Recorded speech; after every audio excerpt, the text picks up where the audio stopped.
সকলকে আবারও একবার আমার ইউটিউব চ্যানেলে স্বাগত জানাই।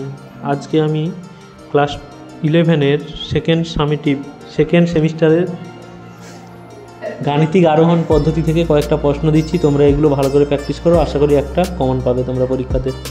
ভালো করে এগুলো একটু দেখো।